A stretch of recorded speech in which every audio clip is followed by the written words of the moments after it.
అయితేనేమో అక్రమాలకు దౌర్జన్యాలకు care of address గా మారారు. ఎమ్మెల్యేతో పాటు అతడి అనుచరులు ఇష్టారాజ్యంగా వ్యవహరిస్తున్నారు. ప్రభుత్వ స్థలాలను కబ్జా చేయడమే కాదు, తానంటే గిట్టని వారిపై దౌర్జన్యానికి పాల్పడక తప్పదు. ఎమ్మెల్యే అండతో అనుచరుల తీరు వివాదాస్పదంగా మారి అధికార పార్టీకి తలనొప్పిగా మారుతోంది.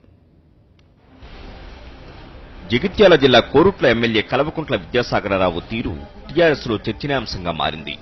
మెట్పల్లిలో ఎస్ఆర్ఎస్పీ ప్రాజెక్టుకు సంబంధించిన ప్రభుత్వ స్థలాన్ని ఎమ్మెల్యే దగ్గర డ్రైవర్ గా పనిచేసే వ్యక్తి కబ్జా చేశాడు.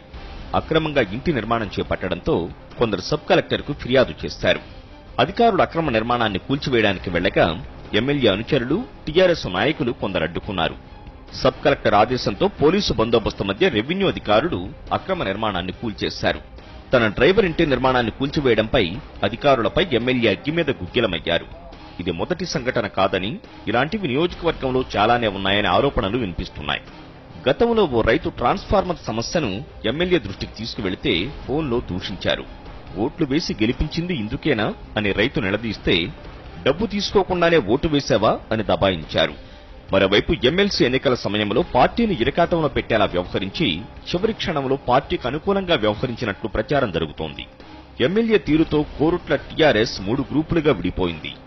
ఎమ్మెల్యే ఓ వర్గాన్ని పెంచి పోషిస్తుండగా, కాంగ్రెస్ నుంచి టీఆర్ఎస్ లో చేరిన మాజీ మంత్రి రత్నాకర్రావు కుమారుడు నరసింగరావు ఎంపీ కవిత ఆశీస్సులతో ముందుకు వెళుతున్నారు.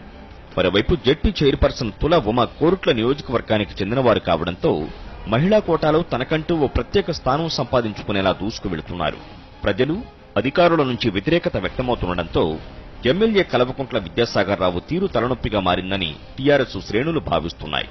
పరిస్థితిని చక్కదిద్దే పనిలో టీఆర్ఎస్ ముఖ్య నేతలు నిమగ్నమైనట్టు సమాచారం.